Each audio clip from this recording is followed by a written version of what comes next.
live. Hi friends, welcome to My Divorce Real Estate. I'm Amber Gifford and this is my husband and teammate Scotty Gifford. Hello. Today we're going to talk about ways you can help your real estate agent when you're going through divorce.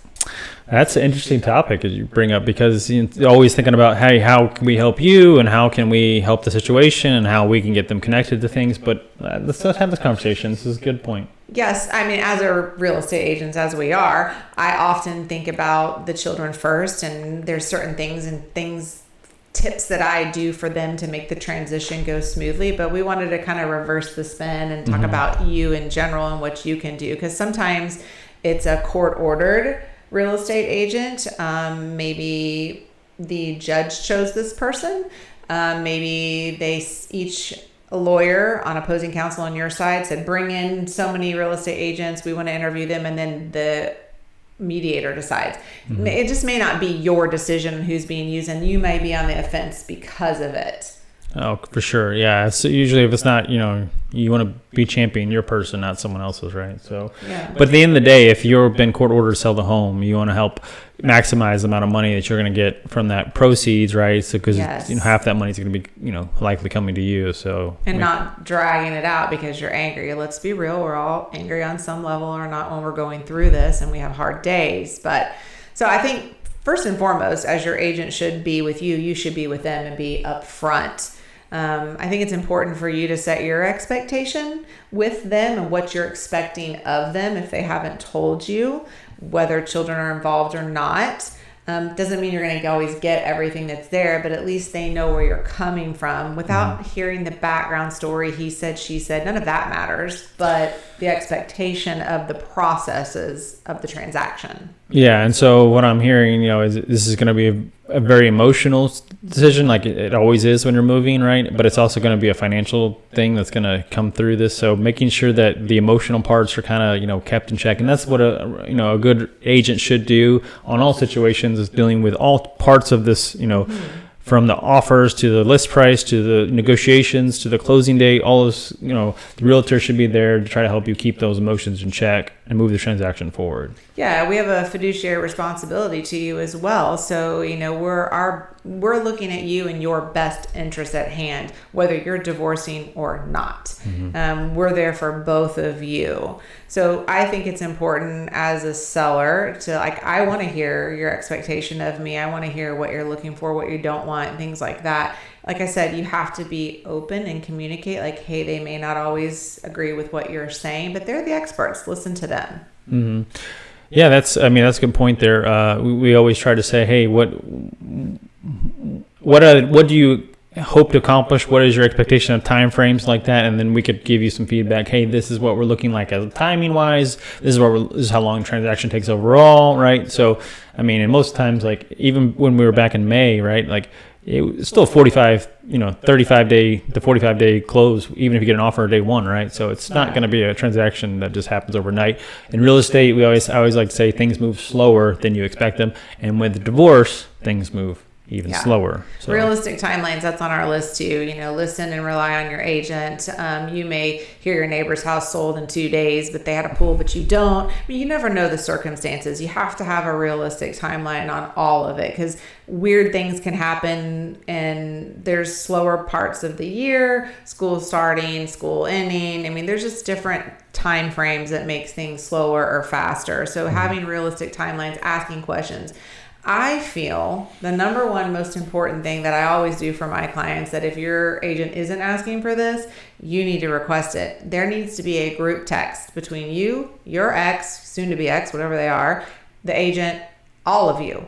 So you know what's going on at all times. And it's not meant to complain. It's meant to be like, this is the situation. We got an offer today. And that way you're kept up to speed. No one's in the dark.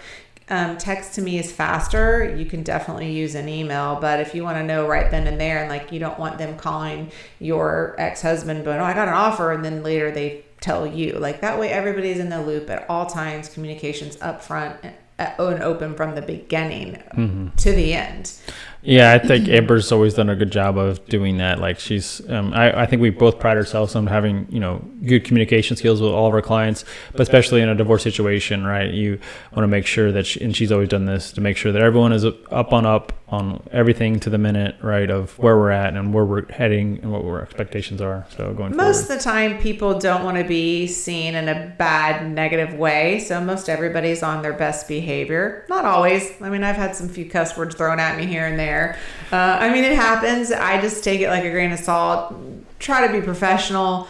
If you have children, this is the part that's the hardest. I always asked you what time frames work for showing the house. If you don't want to sell your house and you don't want to show your house, I get it. But when it's a court-ordered situation or it's agreed upon whether you like it or not, we are here to set a realistic timeline to, like Scotty said, like we're trying to make this transaction go smooth. We all have to work together to do that. And we have, and any agent should have, your best interest at hand at all times.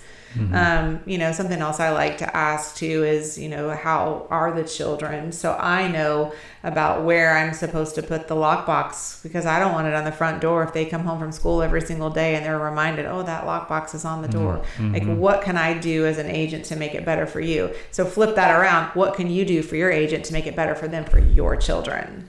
Yeah, that's an excellent tip there that, one of those things that first. Yeah.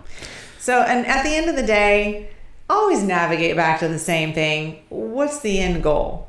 I mean, yeah, sometimes people want to hurt each other. It serves no purpose. What's the end goal? And as Scotty always says, is this going to matter in 5 years?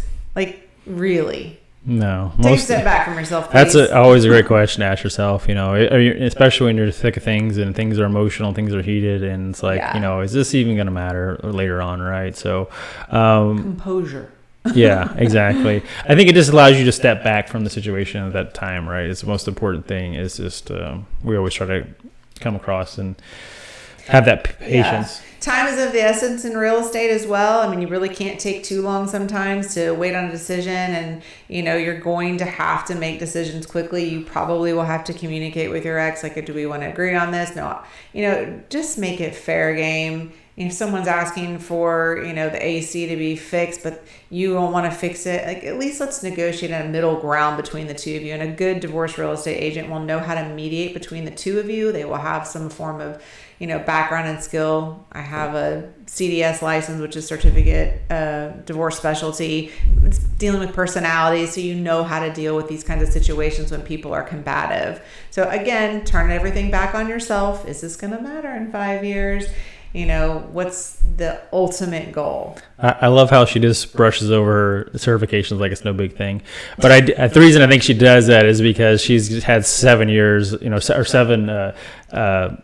Well, I've been through divorce 7 times as a child, a young adult. So yeah, I mean, the childhood was more of the training than some, for sure, the extra classes that she receives. But I think it's just her part of being humble there and saying, hey, that's not important. But I do think that it is an important thing to know that she does have personal experience and an additional training on top of that to help deal with some situations. Well, I hope you found this helpful today. It's a little bit of heart feely goods here. We appreciate you listening. And as always, we're here to bring real life experiences to all your real estate needs.